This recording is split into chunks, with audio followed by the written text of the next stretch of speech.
hari ini Sabtu pekan yang keempat ya, tanggal 21 Muharram 1446 Hijrah yang bertepatan dengan tanggal 27 Juli 2024. Semoga kajian pada hari ini dapat meningkatkan pengetahuan kita di dalam beribadah, ya, insya Allah. Salam dan salam semoga tercurahkan pada junjungan kita Nabi Muhammad Sallallahu Alaihi Wasallam beserta keluarga, para sahabat, para tabi'in dan Tuhan sampailah kepada kita selaku umat hingga akhir zaman. Bapak Ibu jamaah Masjid Iman yang saya hormati, pada hari ini pada hari Sabtu ya, pekan yang ke-5 itu tanggal 11 Muharram 1445 Hijrah yang bertepatan dengan tanggal 21 Juli 2023 adalah tepat 1 tahun yang lalu ya, dimulai kajian khusus tentang Tauhid.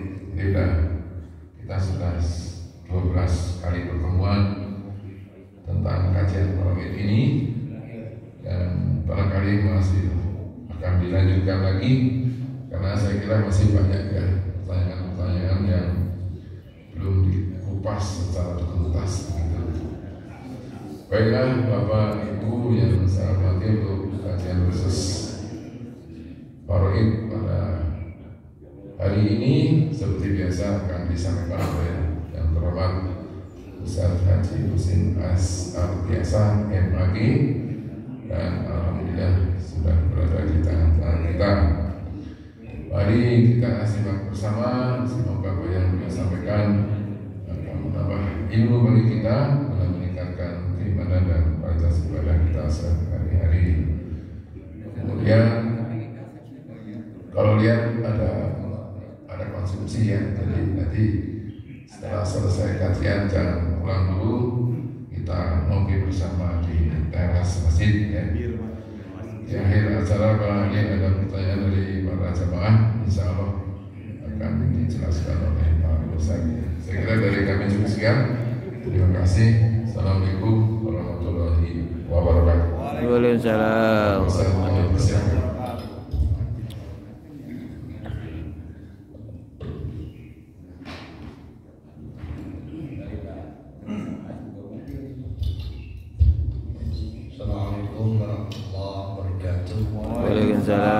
warahmatullahi wabarakatuh. Alhamdulillah nahmaduhu wa nasta'inuhu wa nastaghfiruh wa na'udzu billahi min shururi anfusina wa min sayyiati a'malina. Man yahdihillahu fala mudilla lahu wa man yudlilhu fala hadiya lahu. Amma ba'd. Bapak dan Ibu yang dirahmati Allah, kita awali pertemuan kita melanjutkan pembahasan yang lalu dengan lebih dulu mengutip surat ini. Mengapa? Karena ini ada hubungannya. Seperti Bapak Ibu yang sudah meyakini bahwa setiap mukmin pasti berdoa dengan 3 permintaan sebagai penutup biasanya. Rabbana atina fid dunya hasanah, yang pertama. Yang kedua, wa fil akhirati hasanah. Yang ketiga, wa qina adzabannar. Ketika doa ini dibacakan tetapi dalam konteks waris tidak mengikuti Allah dan Rasul, langsung dihabiskan. Artinya doa itu batal, permintaan itu langsung percuma. Rabbana atina fid dunya hasanah wa fil akhirati hasanah wa qina adzabannar. Ketika beberapa waktu sebelum meninggal berpesan, 1, rumah ini jangan dijual, ini rumah pusaka. 2, nanti kalau bapak meninggal dibagi rata saja. Secara tidak langsung ucapan itu sama dengan berwasiat yang al-ma'isyah anillah, bermaksiat terhadap Allah. Kenapa?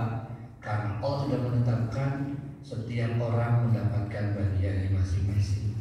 Sebagaimana surat An-Nisa ayat 4 ayat 7. Lirijali nasibun mimma tarakal walidani wal aqrabi wal aqrabun.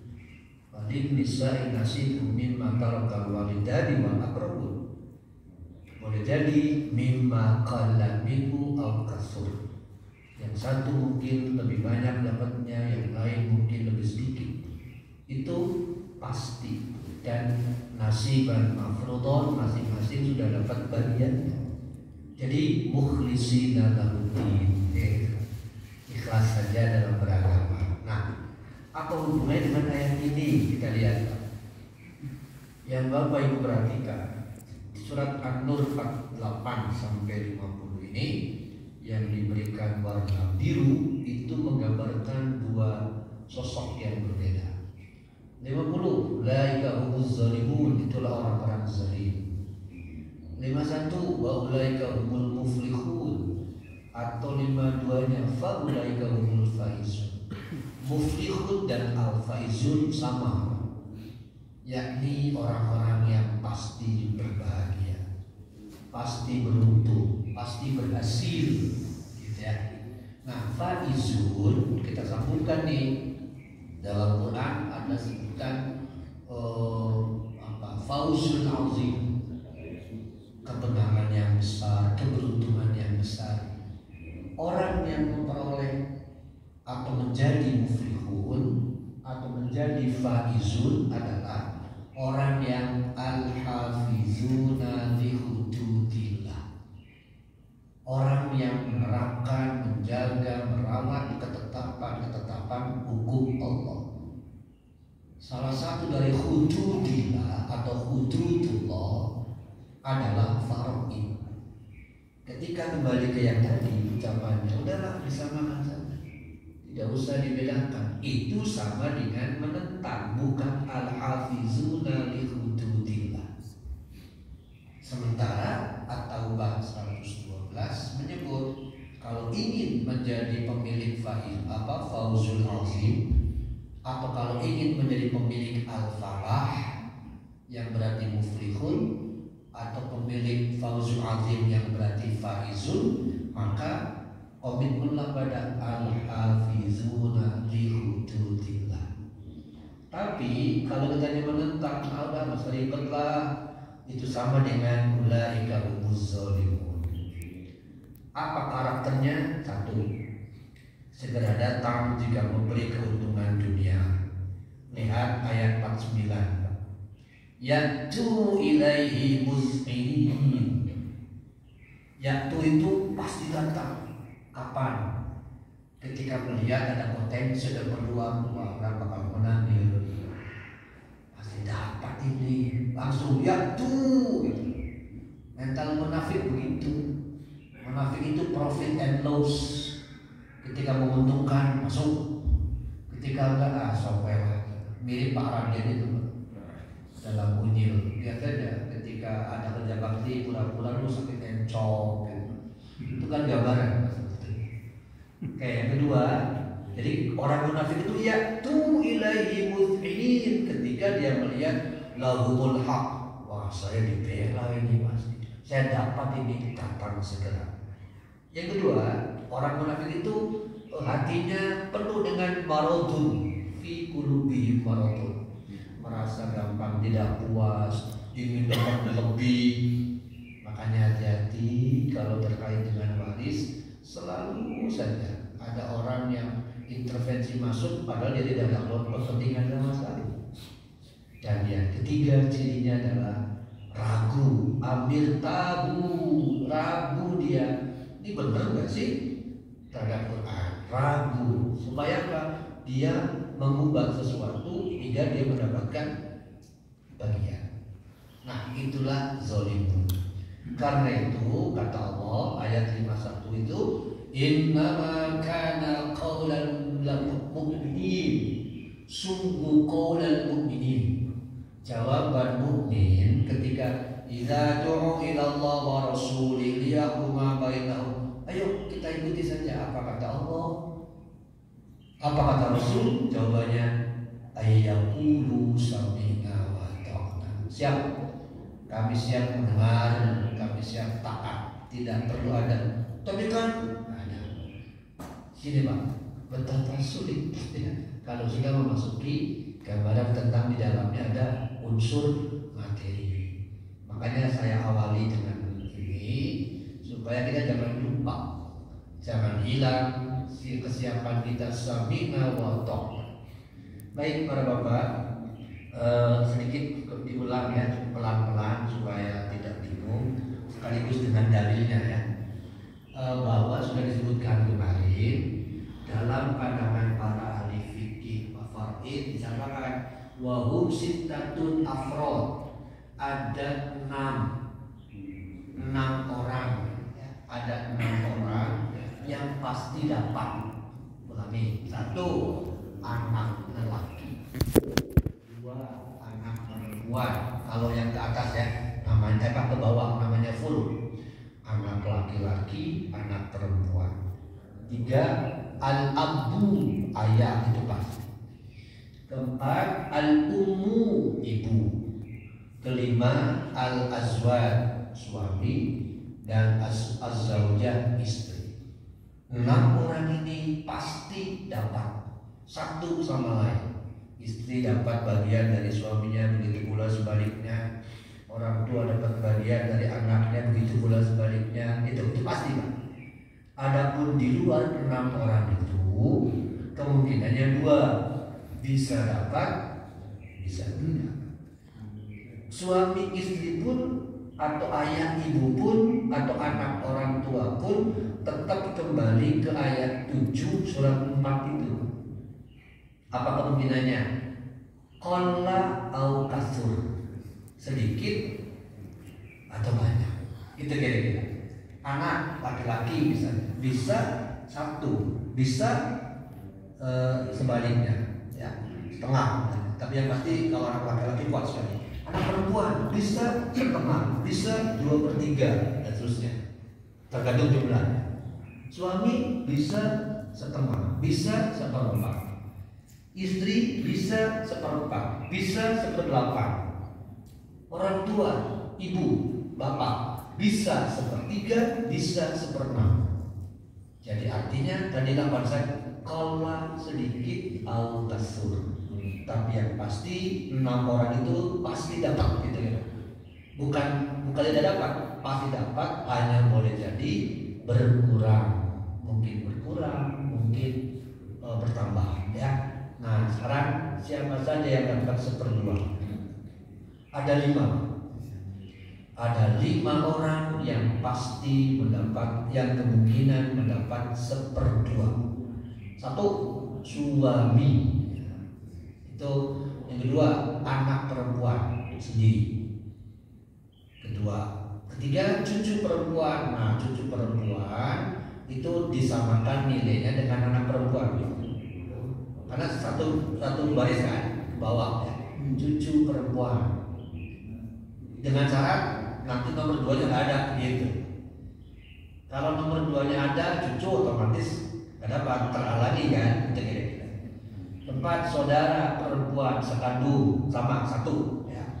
Saudara perempuan sekandung 1 tapi Pak. Sebab kalau 2 saudara perempuan beda lagi. Saudara perempuan sekandung. Saudara ini siapa? Bisa kakak, bisa adik. Kalau ada dua-duanya kakak adik berarti 1 atau 2? 2 berarti beda lagi bagiannya. Nah kita beda. Kalau saudara perempuan sekandung 1 maka dapat setengah. Tapi kalau ada kakaknya, ada adiknya, oh beda lagi. Berarti tidak 1 kalau gitu. 2. Kalau 2 bukan separuh, dapatnya yang lain. Mudah-mudahan saya ulang ini nggak bingung. Yang ketiga, saudara perempuan saya. Nah, mana lebih kuat mana Pak? Sekandung dengan saya. Sekandung, maka derajatnya di bawah. Apalagi seibu.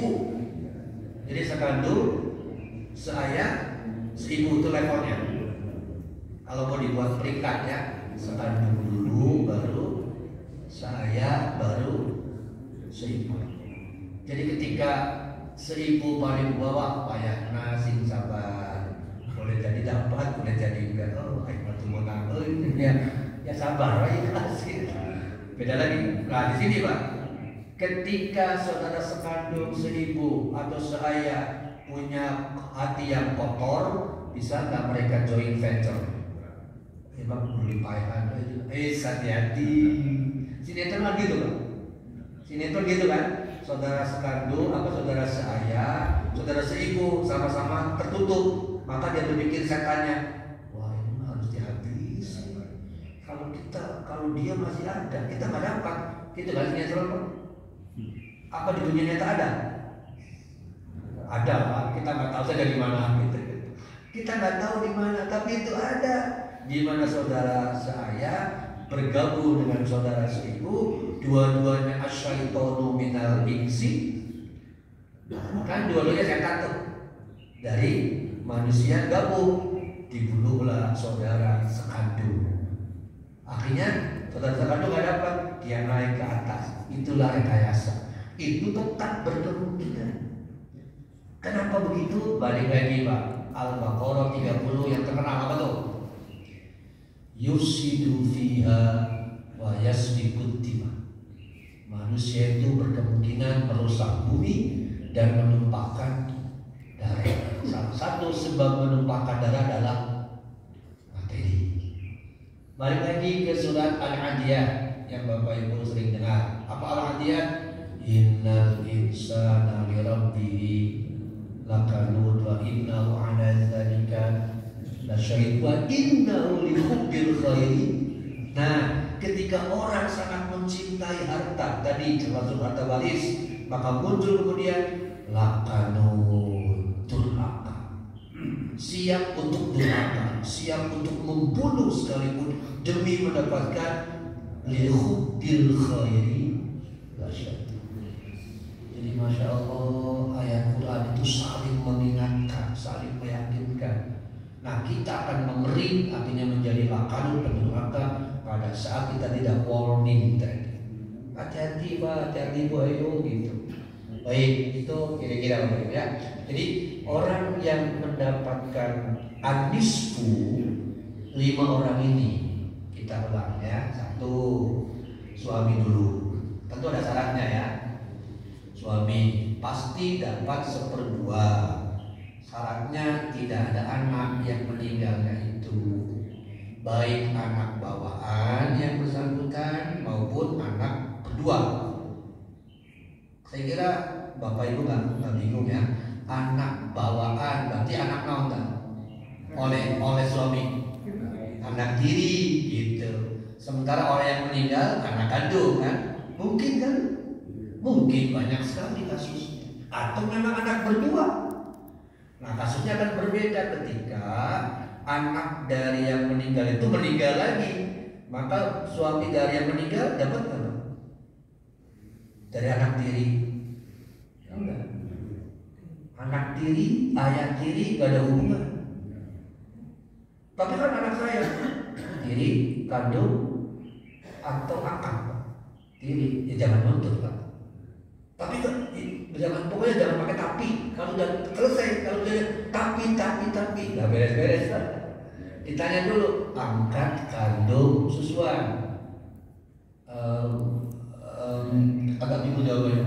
Kenapa bingung? Angkat, kandung, susuan. Tiri, ya maaf nggak bisa. Tapi kan jangan pakai tapi. Gitu. Kalau sudah pakai tapi, izatu ilallah wa rasuli nggak ada. Samina wa ta'nanya nggak ada, sebab selalu mengatakan tapi ini ayatnya jelas Pak. Kandung, tiri, angkat, susuan. Kandung, berarti Bapak dapat gitu, selesai. Oh jadi diidentifikasi dulu, dipastikan dulu itu anak kandung, tiri, angkat, susuan. Kandung dapat, angkat maaf nggak dapat, susuan juga nggak dapat, tiri apalagi, jelas ya. Jadi syaratnya kalau ingin dapat separuh, lihat punya anak nggak yang meninggal itu, baik lelaki maupun perempuan. Ada nggak cucu lelaki? Ada terhalangi, mengurangi sama ya. Ada baik laki-laki maupun perempuan. Nah dalilnya An-Nisa 12 itu. walakum nisfu ma taraka azwajukum illam yakun lahunna walad. Azwajukum, dari pasanganmu wahai lelaki, kamu dapatkan nisfu ma taraka, separuh dari harta peninggalannya, in jika, nah itu syaratnya Pak. Jadi in adalah syaratnya, in lam yakun lahunna waladun, jika dia yang meninggal itu tidak punya anak. Oke.